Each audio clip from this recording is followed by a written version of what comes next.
Okay, good afternoon or good evening, everybody. Thank you for joining this session. My name is Khalid Liagut. I'm a bariatric and general surgeon at Jabir Ahmed Hospital.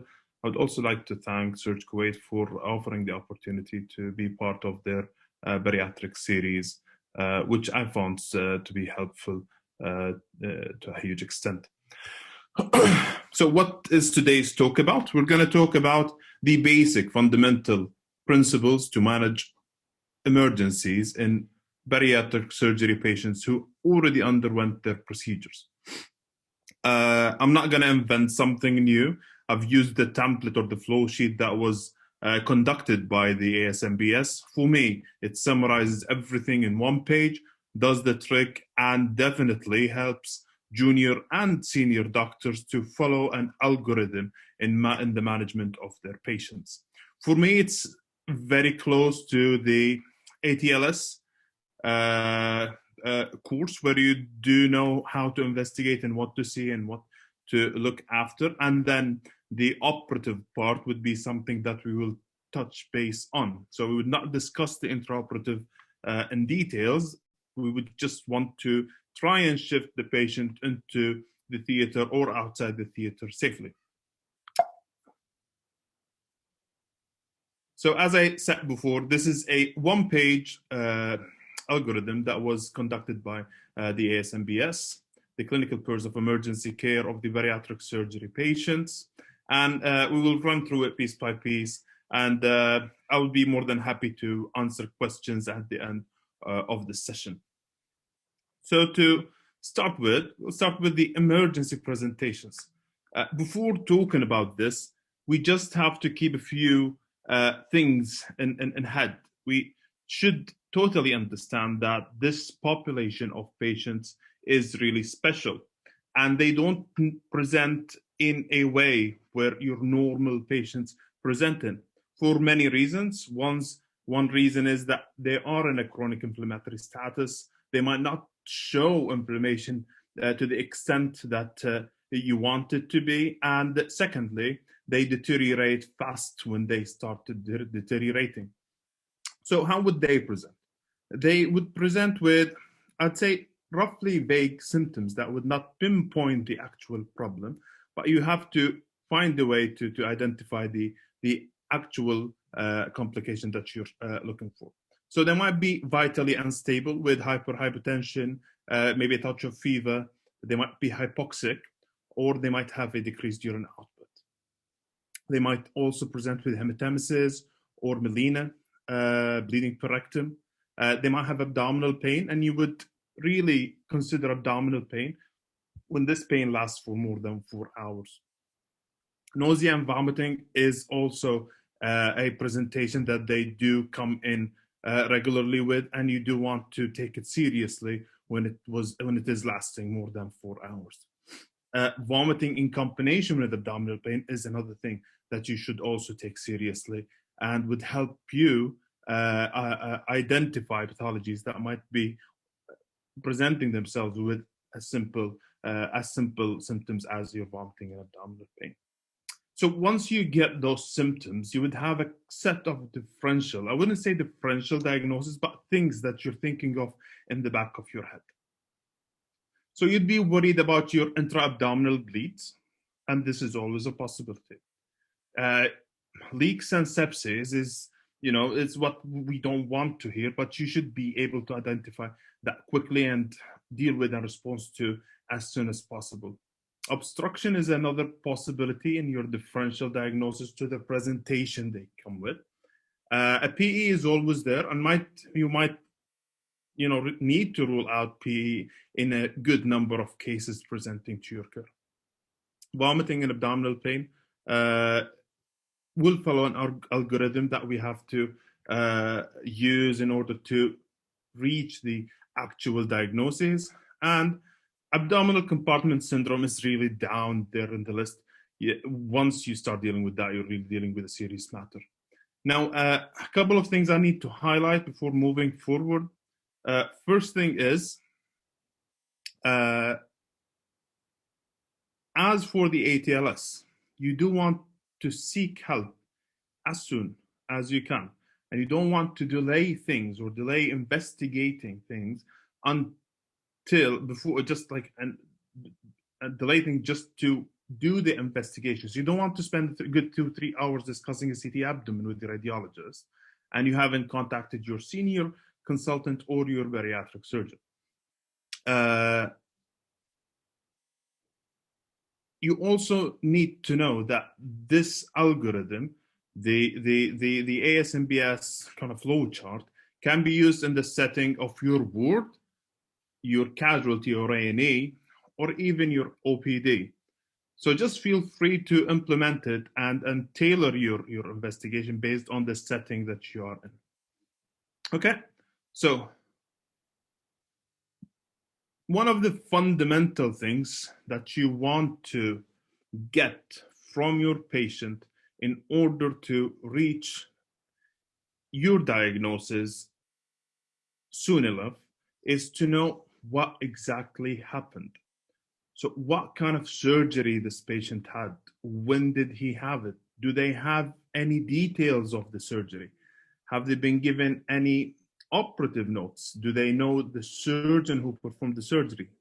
Do they know what exactly was done in this surgery? And this is so important because we surgeons tend to vary things from one patient to another. And sometimes you really need to know what exactly took place in that surgery. And that would help you narrow your differential diagnosis.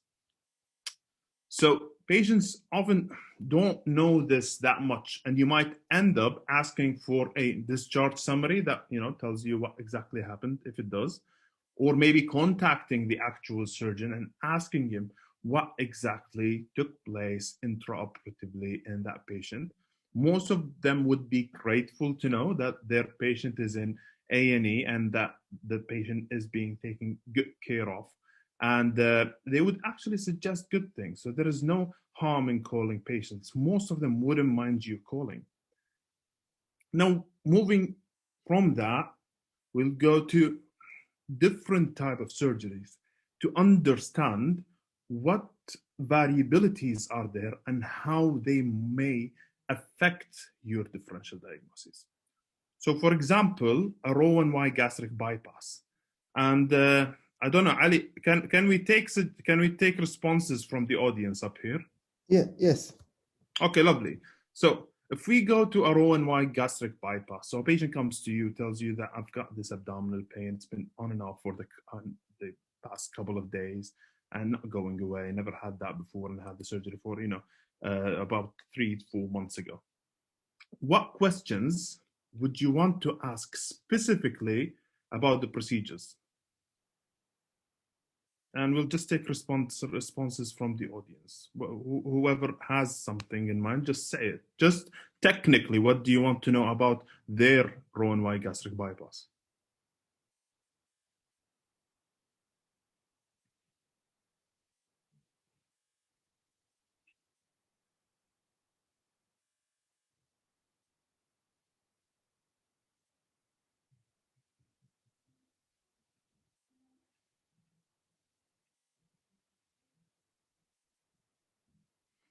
Lovely, yeah, but exactly.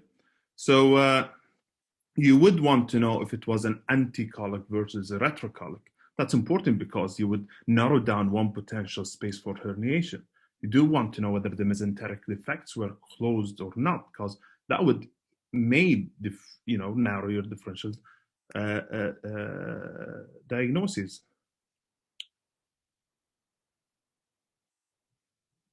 Excellent. Yeah. Other things that you might want to know is whether that was a linear stable anastomosis, circle stable anastomosis, or hand anastomosis, and what size of staplers were used. So was it a 30 centimeters linear stable anastomosis? Was it a circle stable anastomosis? And what was the diameter? Was it 2 centimeters or was it 2.5? We do know that the smaller the stapler used, the more likely the stricture in that area. In a hand sewn anastomosis, you want to know the size of the bougie that was used. Was it a small bougie or a big bougie? Exactly. So how was the anastomosis performed? You do want to know how the defects were closed and what were they closed with. Some, we do agree that we have to close them with non-absorbable material, but some people would use absorbable material, like Stratafix, and that would be absorbed in a couple of months. So yeah, so this is my point. You asking the questions about the surgery would help you rule in and rule out differential diagnosis for that specific case. Now, moving to your vertical banded gastroplasty, it's almost the same story up here. And that would be more tricky than your Rowan-Y gastric bypass. So what do you think? What questions would you want to ask about a vertical banded gastroplasty presenting with any sort of complication that you have to deal with? We'll go back to the audience.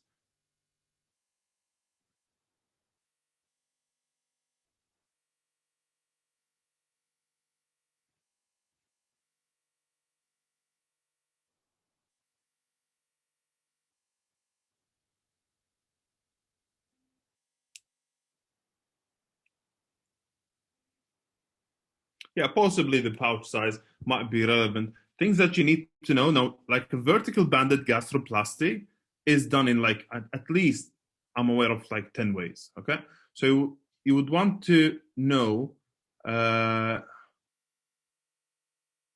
whether a mesh was used for that. And that would really make your surgery more difficult. Some people use a band for this procedure, and you want to know whether a band was placed or not.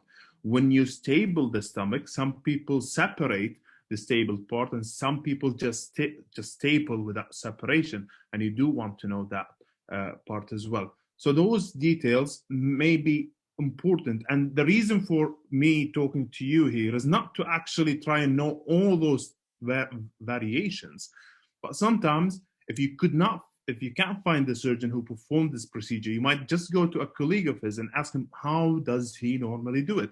And he would tell you, well, he usually uses a band and he separates the stomach. And then you have a rough idea on what you'll be dealing with. So it is a guidance. What I'm talking about here is just to guide you on how to actually get all the information you need. Do you do intra-op EGD? We'll talk about that later. It's not for that. Yeah, I will talk about that later. Don't worry about this. Okay, it's just for me. That part of the talk is to try and see what questions you can raise about the procedure when you're taking the history and how to try and grasp these pieces of information. Okay, we'll move a bit quicker now on this part. I don't want to spend ages on that. So your duodenal switch, you're definitely going to need senior help for that case. You do want to know some details about the case and related complications to the case. Why was it done? When was it done? Who did it? And the lengths of the limbs, etc. Sleeve gastrectomy doesn't have much of variation. You might have those patients who have a omentopexy and might have a plication on the stable line. Bougie size might be relevant. Postoperative complications might be something that you want to ask about. The presence and absence of hiatal hernia repair during or after surgery is another thing that you would like to ask about.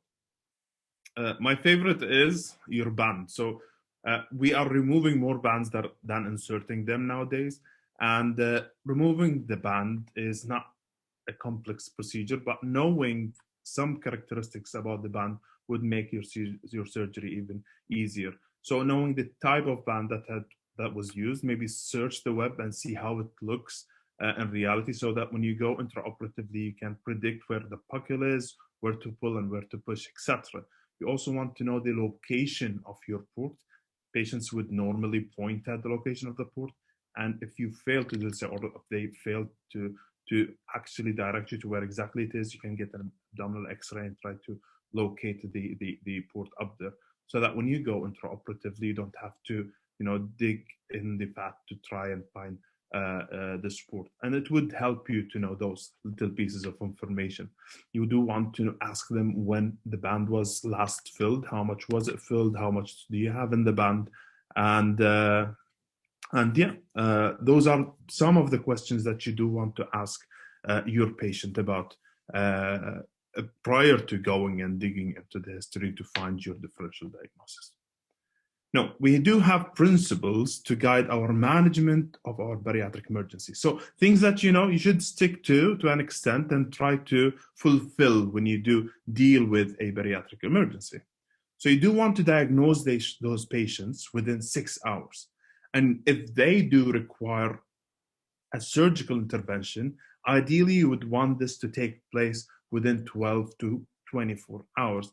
And further delay would not cause any benefit. It would actually make things worse if the delay was just for the sake of the delay or extra investigation or whatever, you name it. So ideally diagnose within 6 hours and possibly operate within 24 hours. Now, all those patients require special care. So you would want to contact your senior consultant who can deal with bariatric emergencies early on the course, and he might guide you into things. You might not need to go for that CT and may go straight ahead to theater. You can call a bariatric surgeon for an opinion or possibly for help in the next couple of hours while you're seeing the patient in the ward or in the A&E or in the clinic. Now, those are not your typical patients, and this is very important. They don't behave like your patients.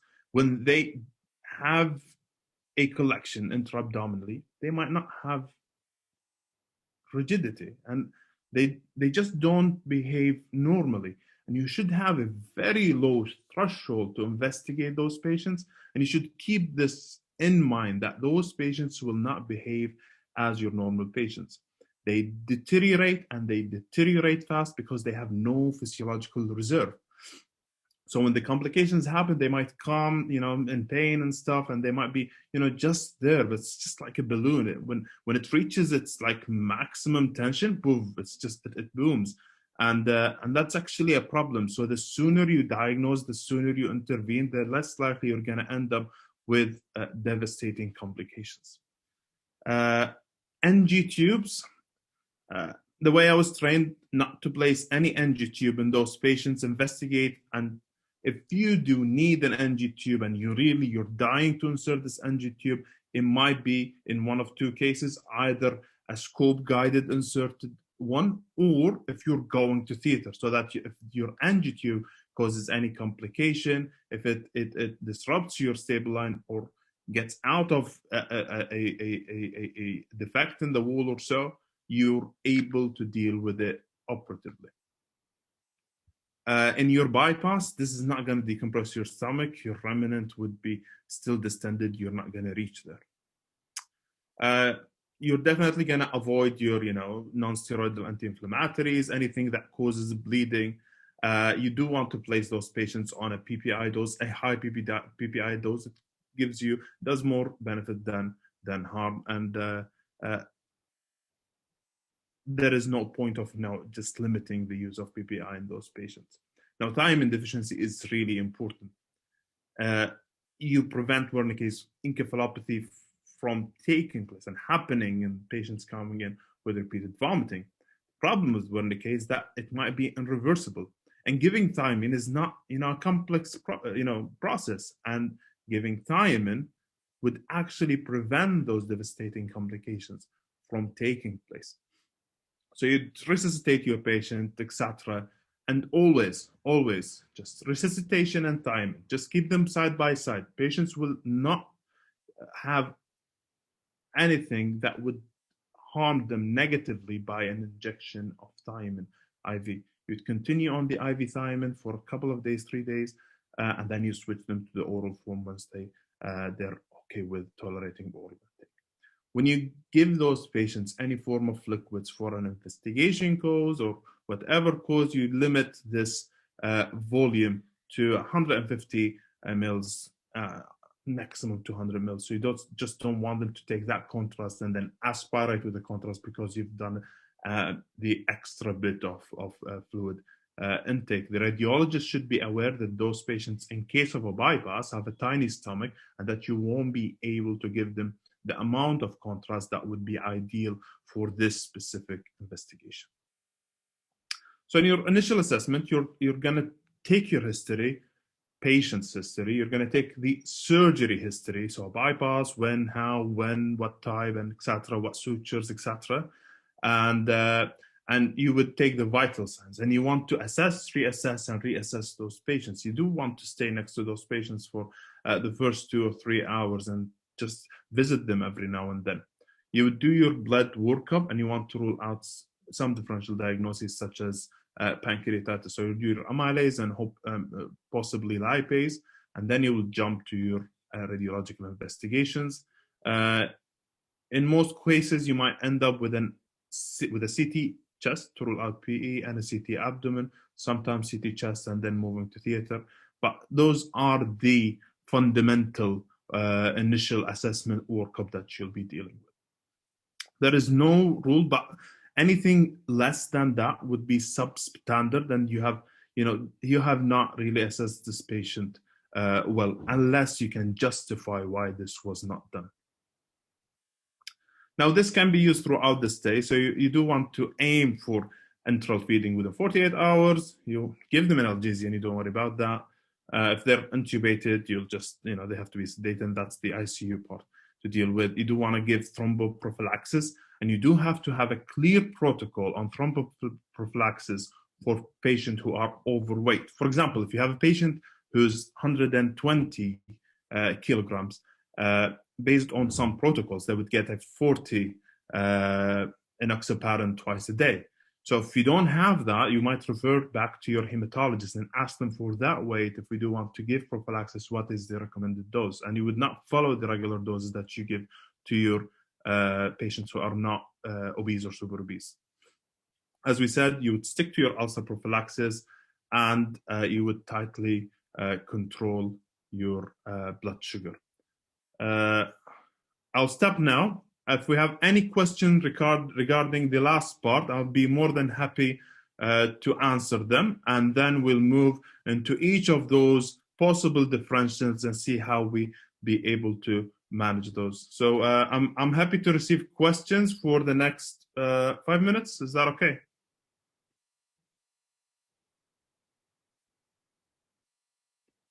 If anyone has any questions, please send them in the chat or in the Q&A panel. We'll take a few minutes just to see if there's any questions.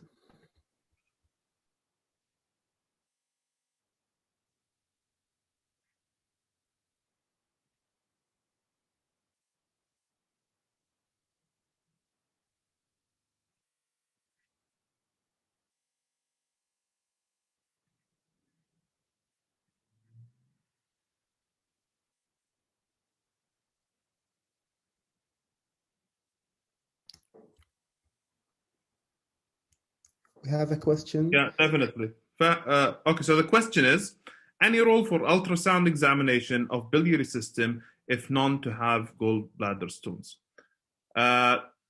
This is a tricky question. So yes, definitely there is a role to do an ultrasound to rule out biliary source of pain or nausea or vomiting, but we'll come across that now in a bit, and we would see how this differential may prevent you from actually looking into the actual pathology. It's very easy to come up with a conclusion that this patient has stones and he's got biliary colic, and let's just do that and hopefully he'll be well. Now, if you have something which is clear and shouting, such as cholecystitis, etc., that's a different story. But if it was a simple stones in the gallbladder, I would suggest that you dig deeper and try to find an actual source of the pain in that patient, or an actual source of the nausea and vomiting in this patient. So yeah, that's a very good question. It has a role, but it would not rule out other possibilities. Okay, I think that's it. Any other questions? That's fair for now. Okay, now going to the real stuff, okay? So we have our differential diagnosis. I'm gonna talk how you would approach that. And I might give examples in between, and hopefully if you have any questions, we'll just answer the questions at the end of the whole session, okay? So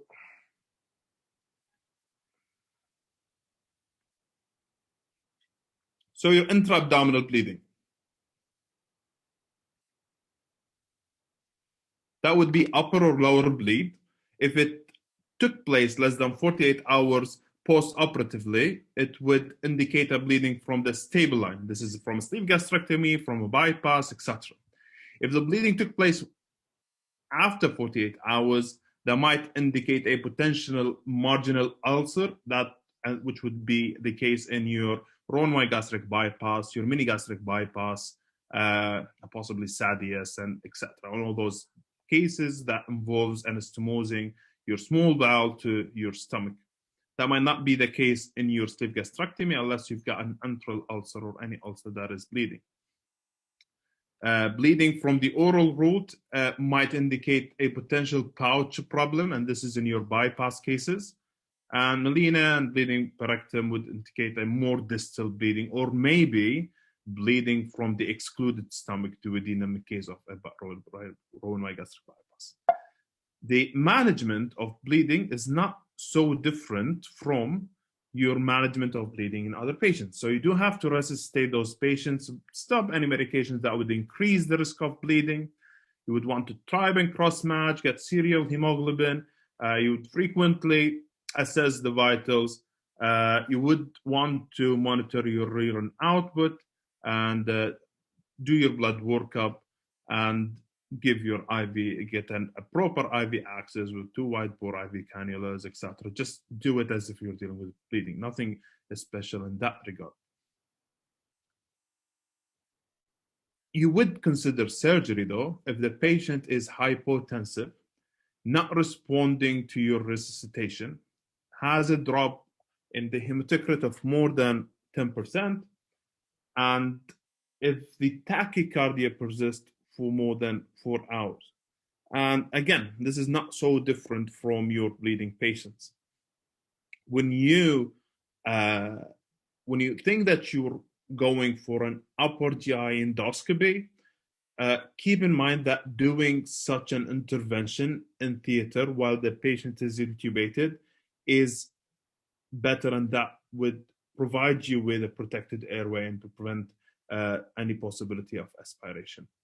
You would go in with the upper scope. You might end up finding the bleeder, and you may cauterize that or inject it. If you fail to control that, it's a different talk, and that would be something intraoperatively that the bariatric surgeon who's there is going to do that. If you were the one who's performing the upper GI endoscopy, I would not recommend going into those patients unless you are happy with most, if not all, hemostatic procedures done using a scoop. So in my case, going into such a case would definitely mean that a senior endoscopist would be around and he would try and stop that bleeding, because I wouldn't be as familiar as he is in controlling the bleeding using an upper GI endoscopy. So done with the upper GI the bleeds. The bleeds are almost always like your bleeds, and you do want to deal with them abruptly, resuscitate the patient, and just follow an algorithm of bleeding, and nothing complex about that. Leaks. We don't like to hear about leaks. Leaks don't present as obvious as we want them to be. I would say one of the most sensitive signs of a leak is tachycardia. And for me, tachycardia in a patient who had a bariatric procedure is a leak until proven otherwise, after ruling out PE. So if you don't think it's a PE, it's a leak unless you can prove that it's not a leak. The signs of sepsis in those patients might be subtle. They're in a chronic inflammatory status, as I said, and they might not show it initially. You do want to rule out your hypovolemia, your PE, and your obstruction. And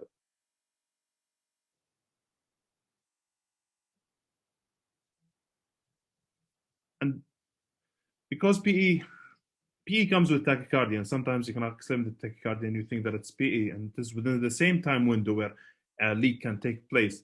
So in most cases that I have seen, the patient comes in, tachycardia, etc., and maybe mild leukocytosis attributed to recent surgery, feels unwell, some shortness of breath.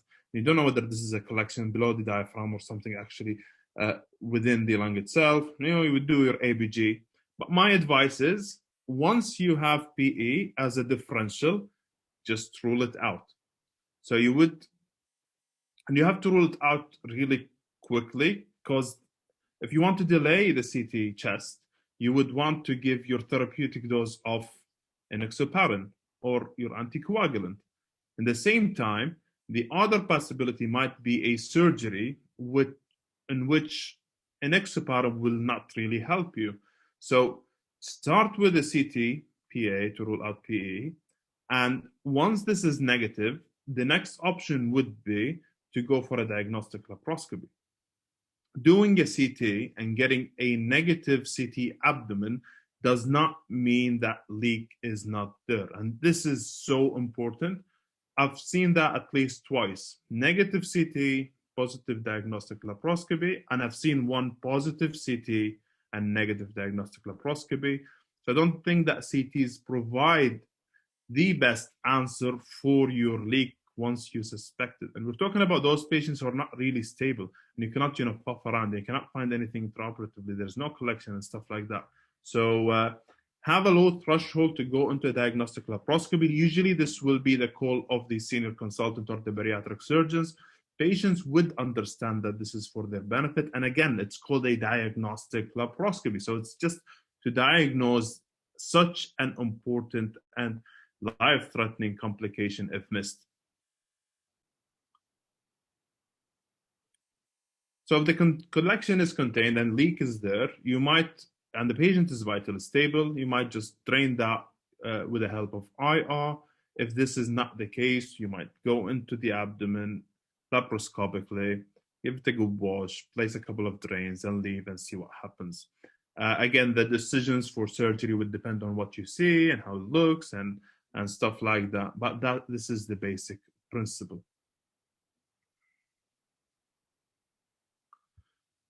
Now we'll move to the obstruction part.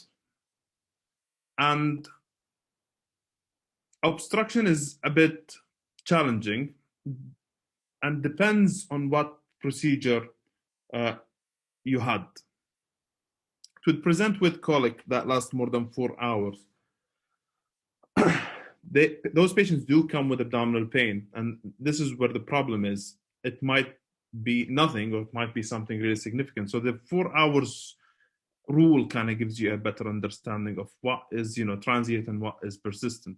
Again, you would not insert an NG tube. It would not add much to your equation, may cause more harm than good.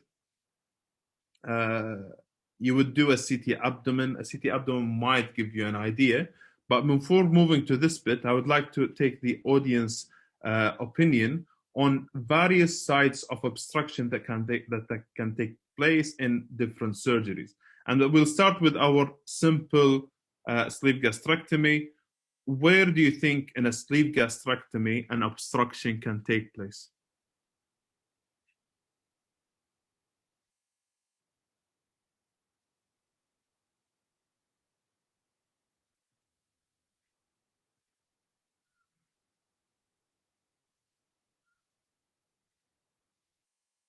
Yeah, the hiatus is a possibility. Gastric volvulus in a sleeve, I would say twist. Yeah, okay. Fahad, do you mean, when you said a gastric volvulus, do you mean a twist? Okay, yeah. And the incisura, yeah, definitely. So if you're thinking about a stricture, it will most likely be at the incisura angularis. A gastric twist may cause those symptoms, and definitely the hiatus, if it's too tight during the repair of the hiatal hernia, that might be another possibility. So yeah, so for the sleeve gastrectomy, it's relatively straightforward. Now let's move to something a little bit more complex, and we'll move to a band. So where do you think a band obstruction can take place?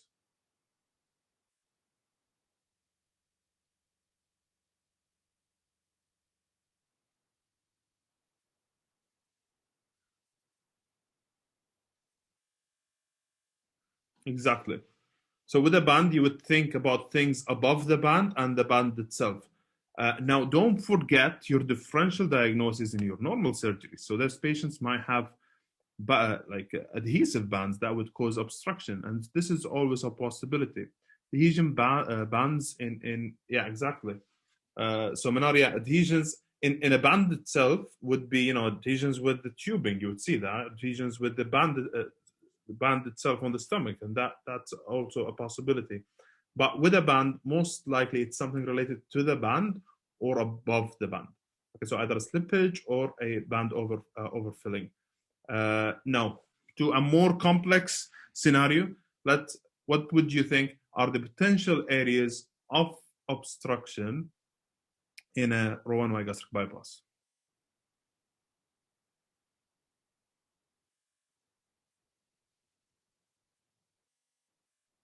No, wait, this is cheating. Internal hernia is a very vague term. Just give me locations. So we need locations, huh? Okay, Peterson space. Lovely. What else? The JJ. When you say the JJ, where exactly to the JJ, Minor?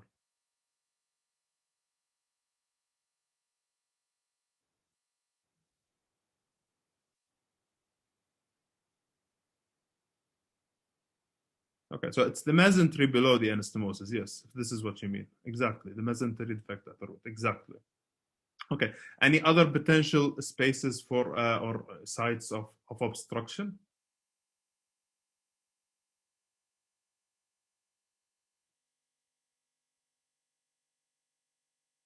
Intussusception. Yeah, definitely. Seen that. Okay, let's start from proximally. So anything above the diaphragm, I doubt. So what would be the first site of possible obstruction below the diaphragm?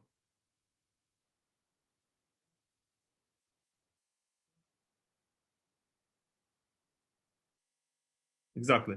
Good. Good. Yes. Lovely.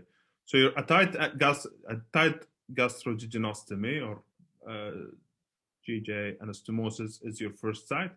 That moving downwards, you might have an obstruction secondary to internal hernia in the Peterson space, an obstruction in the JJ anastomosis, as Manar said, or the JJ mesenteric defect as well. Now, if you ask the patient whether they had a retrocolic or anticolic bypass, in a retrocolic bypass, the defect within the colonic mesentery is another potential space for an internal hernia, and actually it is one of the most commonly cited sites for internal herniation.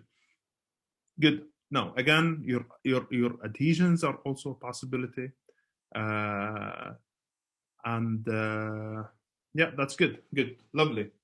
So again, you would consider ICT with oral contrast initially to see if you have anything proximal that is causing the obstruction. You might also consider an upper endoscopy if you think that the problem is related to your gastroduodenal anastomosis. We will follow an algorithm in the abdominal pain vomiting, and we'll see how that might really help. But here, clinical judgment does take a place on how to proceed.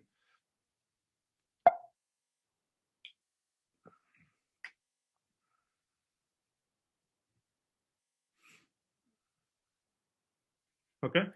In many cases, at least gastric bypass cases, you would go examine, investigate, do x-rays, do a CT, and you still get negative results. And that does not mean that they don't have a problem.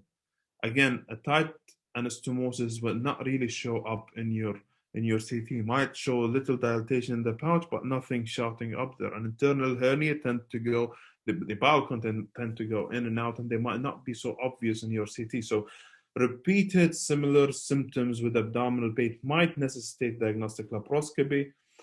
If the patient is not well and is presenting with those symptoms, with all those negative CTs, going in for a diagnostic laparoscopy will do more good than harm.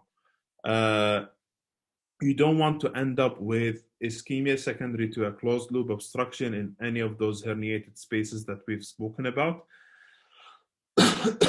Now, here is the answer to Fahad's question. Gallstones and ultrasound would be an etiology for your pain, right? And you would say that this is biliary colic, so this pain is coming and going, etc. And because you think that this is the reason, you just fail to investigate which might be more life-threatening differential diagnosis. So if there is nothing shouting around the gallbladder, I would always keep it as a second differential diagnosis rather than the primary differential diagnosis. With those obstructed patients, we know that your gastrographin might be really not too bad when you're dealing with the bowel, but it actually has a bad effect on the lung. This is why they use barium in investigations related to the trachea and esophagus. So you don't want to give them much, and you would restrict the amount of oral contrast that you're going to give.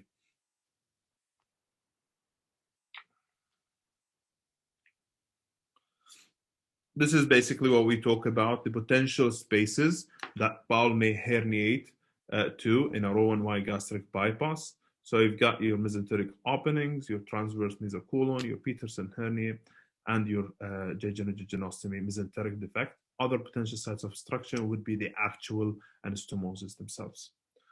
So your emergency treatment for those patients would be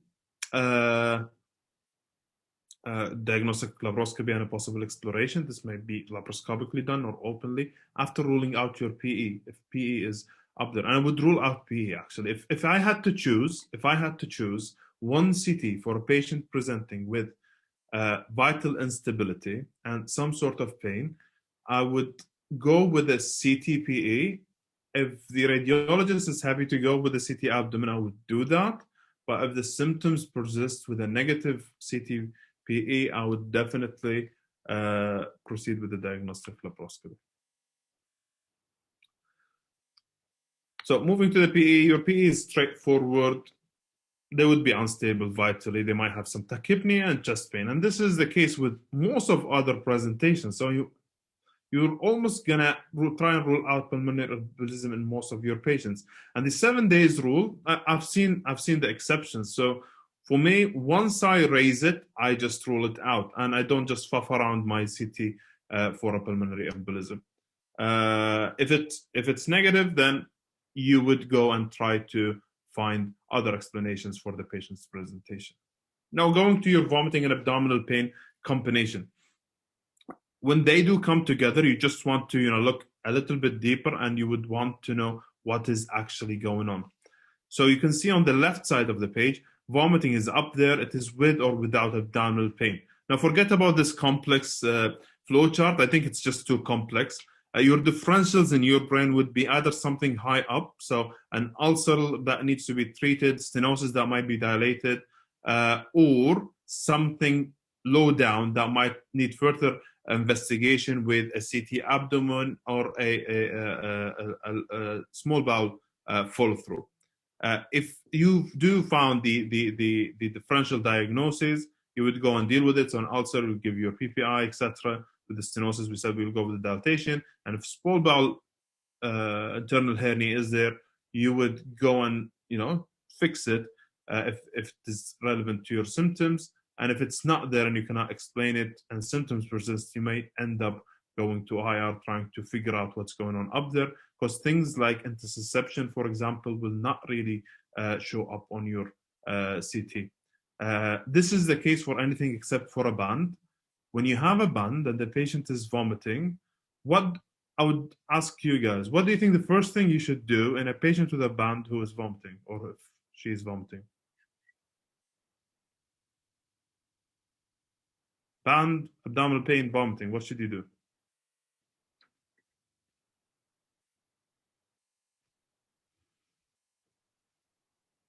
We've got scope, we've got aspirate. Anything else?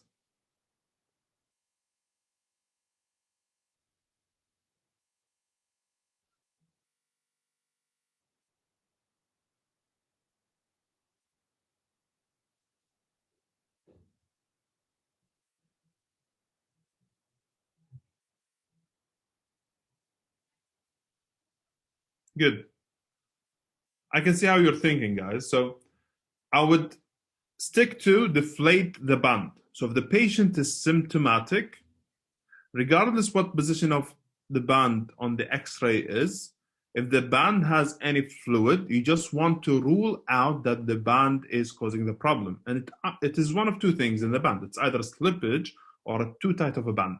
If it's too tight, you deflate it, it's not tight anymore. If it's a slippage and you deflate it, you just decrease the progression rate to ischemia, etc. Okay? And doing an X-ray is not a bad idea. Would you do the X-ray first and then deflate? I would just deflate the band initially, and I can always refill the band again. What would you use to deflate the band? Anything special you can use? Well, I can use anything. Can you do it bedside? Or do you have to be in a fluoroscopy room? Good, bedside. Any specific type of needle that you use?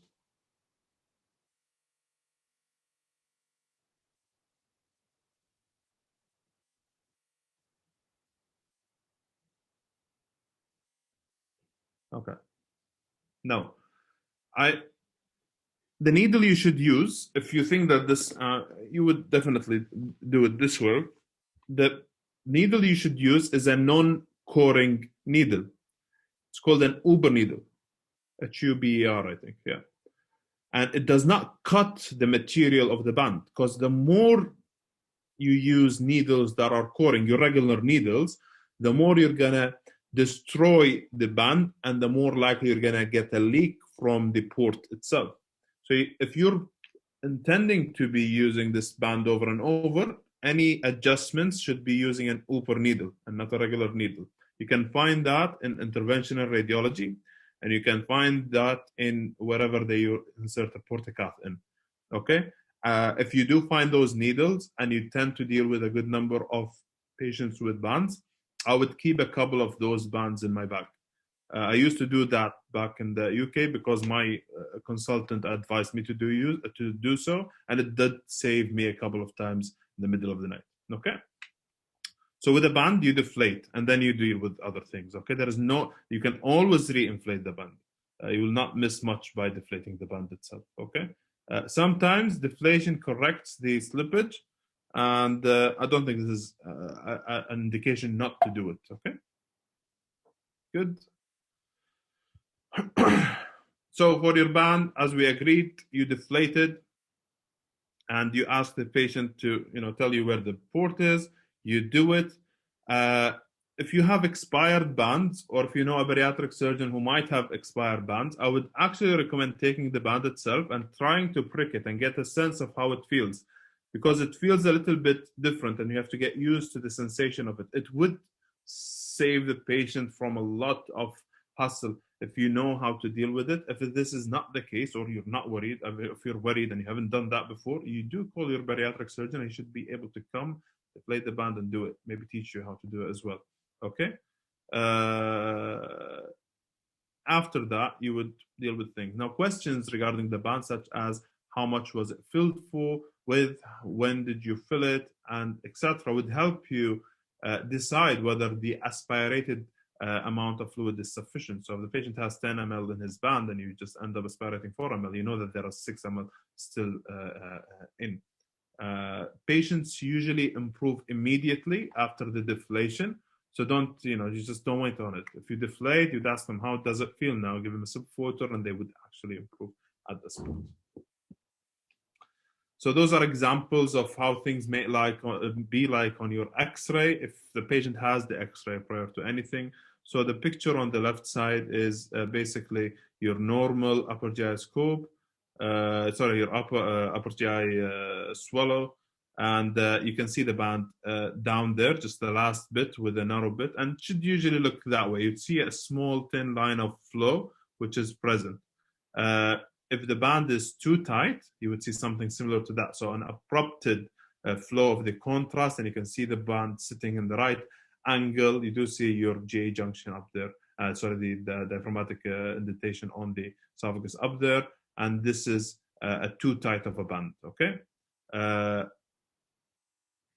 band slippage might be an anterior or a posterior slip. Do you see my mouse? Well, I don't see my mouse. Can you tell me if you can see my mouse?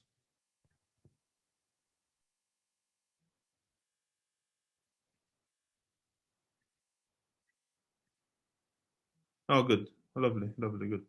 Okay. Okay, so this is your band up here.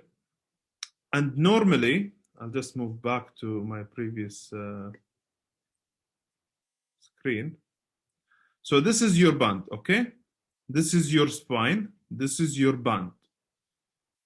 There are numbers for the angles, etc. But for your eyes, if you are an A&E and you just want to know whether the location of the band is okay or not, it should give you a tick sign. So a spine and band should give you that, like a Nike sign, okay? Should be a Nike sign, okay? Mashi? I never, no one told me that, but it eventually looks this way, okay?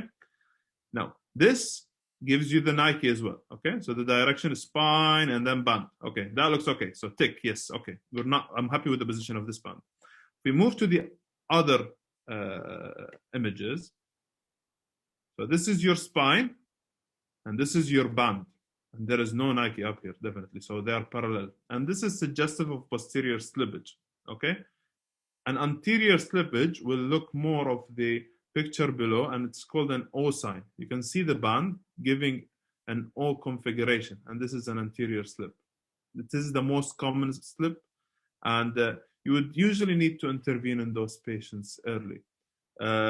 Deflating the band does buy you time. I've seen patients coming in, doing the swallow, leaving for any reason, and then we do review the images and we see the slippage and we contact them and they get the surgery the next day or so. Some people do get gastric necrosis or ischemia and gangrene. So the sooner you go in, the better. And I would totally recommend going in with a bariatric surgeon who dealt with band removals before, because it will make the surgery much, much easier. And you would actually end up doing the procedure yourself because it's not so sophisticated. If you're a junior doctor, definitely. Okay. Abdominal compartment syndrome, I don't want to talk about that much. You know, if you reach that extent, you're in deep trouble, and you definitely have a number of senior clinicians around you. You do want to measure your intra-abdominal pressure. You do that using a three-way Foley's catheter, one connected to a drainage bag, one to the pressure measurement tool. Here it's called a monitor. It differs according to what you're where you're dealing with that. Your anesthetist should be, your intensivist should be able to perform it along with an experienced ICU nurse. I wouldn't go into details into those. I think that's it for now. I think that gives you a glimpse on how to manage things. You have an idea on what to do. If we want to summarize this whole talk into a few sentences, I would say that you have a low threshold to investigate. You don't expect regular, normal, usual presentations in those patients. Don't take things lightly. A diagnostic laparoscopy is part of your workup, and it is not the end of the world. Going in and getting a negative diagnostic laparoscopy is not the end of the world. And last but not least, you call for help, and you call for help really soon, early enough in the course. Just don't wait for 2-3 hours before calling your senior doctor. Thank you very much, and sorry for that long talk.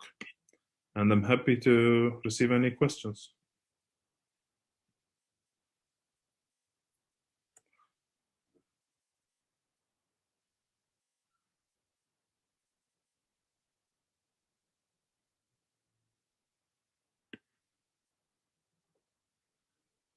Okay, good. So we'll go through the questions. I've seen some questions on the chat. I'll respond to those, and then we'll move to the question and answer. What difference in management between anterior and posterior? I presume you're talking about slippage. I mean, what's the significance of it, knowing it pre-operatively? No significance whatsoever. The position of the band would be a little bit different, but as you go in, you would hold the tube of your band and you try to track it and reach the band itself. You would cauterize all tissues on the band itself and try to separate it and pull it out. So technically, clinically, would not make a huge difference. For leaks, this is from Fat Saleh. For leaks, for Rowan-Y gastric gastrojejunnal anastomosis. If acute leak, what are my options for control? Suture repair, omental patch, or revise anastomosis? I would give it a good wash, take a stitch, maybe put an omental patch, and wish for the best. And they usually heal. It's a low pressure system. Most likely it's a technical issue.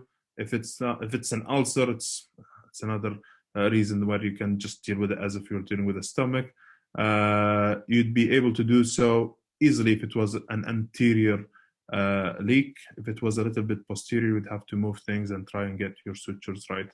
So yeah, definitely good wash, couple of drains, suture repair with omental patch. I would do that. For sleeve gastrectomy, if acute leak, any role for suture repair? I don't think so. No, not from what I've seen so far. EGD intra-op for band? No, not really. I wouldn't do an EGD intraoperative for band. Unless you're worried about band erosion, which is another complication, and it follows a different algorithm. You would do an EGD to see how much of the band is inside and see whether it's possible to retrieve the band endoscopically or not. For Fahad question above, would you do intraoperative endoscopy? No band for the leak cases? You can do that. I mean, for the sleeve gastrectomy, you'd give it a good wash and then place your drains. You might call your endoscopist and he might fix a couple of drains or place a stent, see what it's going to do. If that persists, you will convert your sleeve to a bypass. So it's just an algorithm of how things can do. But remember, this is damage control. In this talk, it's just damage control. If you were alone in the middle of the night and your bariatric surgeon says, just go and do something, you usually do things that you can repair or fix later on. So you'd go in, give it a good wash, place your drains, you've controlled the sepsis, the patient's not going to deteriorate now, things are in control, and then you would leave. That is the case if it was a free leakage. If it was a contained leakage, you will call your interventional radiologist, they'll place their drains, and you will not do much. Maybe call the gastroenterologist and see whether a stent can be placed. And usually this is done in conjunction with us, the bariatric surgeons. For leaks, any role of feeding tubes, NJ tube, or remnant stomach tube? This depends on what's going on. Now, depends on the clinical situation. If the patient has improved after your gastrojejunal leak and they've been doing well, you can start an oral intake and hopefully they will improve. You would see your drain output, and if this is not increasing, you progress. If your 7 days rule of fasting doesn't take place, then yes, I'd rather give enteral feeding rather than parenteral feeding for those patients. And your options is to go from the least invasive. So I wouldn't go and just put in a remnant stomach tube immediately. Maybe an interventional radiology guided I wouldn't say jejunal, possibly jejunal, nasoileal or whatever. So they would fix something to feed the patient at that stage. So I wouldn't do it. Usually in bypasses, they heal. And if you do need to feed them for a prolonged duration, you might go in and feed and insert a feeding jejunostomy tube, a surgical feeding jejunostomy tube, or a remnant stomach gastrostomy feeding tube. You might do that eventually if things are not improving. But initially, just feed them well, and they usually improve.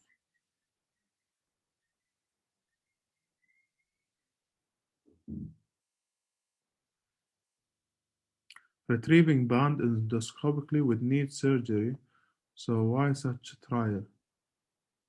Repair versus enzymatic takedown. What do you prefer? Okay, I'll answer the first question, Abdullah. Retrieving band endoscopically, we need surgery to. Not really, actually. You would only need the surgery to take out the port, which is, this is not a big surgery. You don't have to go in endoscopically, and you can actually take out the band and things can go. I've never seen any removed endoscopically, and when they present that, in a slippage, you would definitely go in and remove it surgically. You might end up doing a leak test as well with methylene blue and etc. to make sure that the band hasn't eroded, and you would, close that if this was the case. Repair versus anastomosis, take down, what you prefer. I wouldn't do anything fancy as a first step. Again, I would do something that I can deal with if it does not work. So I would repair initially if it's a bypass, and most likely it would work. If it doesn't work, then maybe you'll consider reconstructing the anastomosis.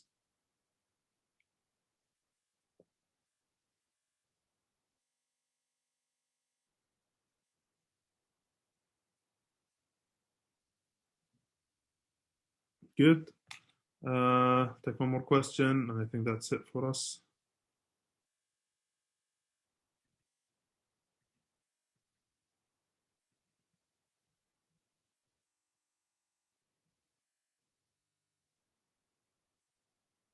Ali, I cannot open the questions window. Can you open that or tell me what the question is?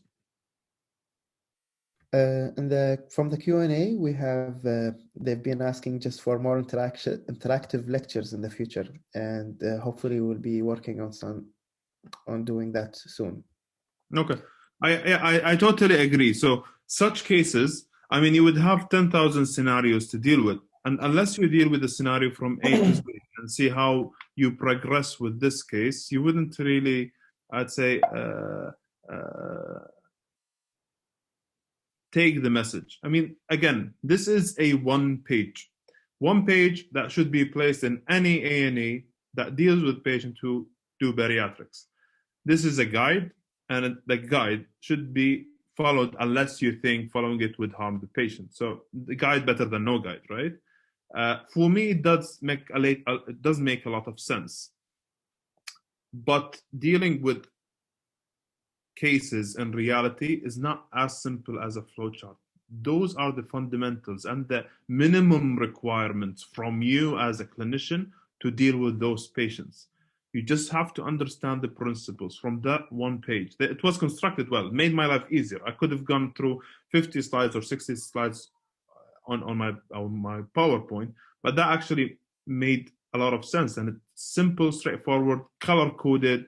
If you probably know it by now, if you print a page to yourself, keep it on your phone or save a PDF on your phone, and you deal with the case and the casualty, all you have to go is just navigate through the boxes, and you will tick most boxes in, so that when you call your bariatric surgeon, you'd say, this was done, this is the case, he did this surgery, and he's done that, and then we've given this timing was given, he was resuscitated, etc. And he would feel like the bariatric surgeon who's at home, coming on the way, or up in the ward, would feel that you know what you're doing, rather than you just going there, well, maybe it's a leak, I don't know how serious it is, no, there are no signs, etc. It just decreases the uncertainty. But we definitely, I would suggest for senior residents, going into an interactive session is far more beneficial based on the principles that are present on that single page. Now, my last advice, guys, if you are sitting your exam up in the next month or so, whether in Kuwait or somewhere else, just have a look on that. It would really, it's a mind map somehow, so it would tell you where to go and what to do. And yeah, last chance, any questions? And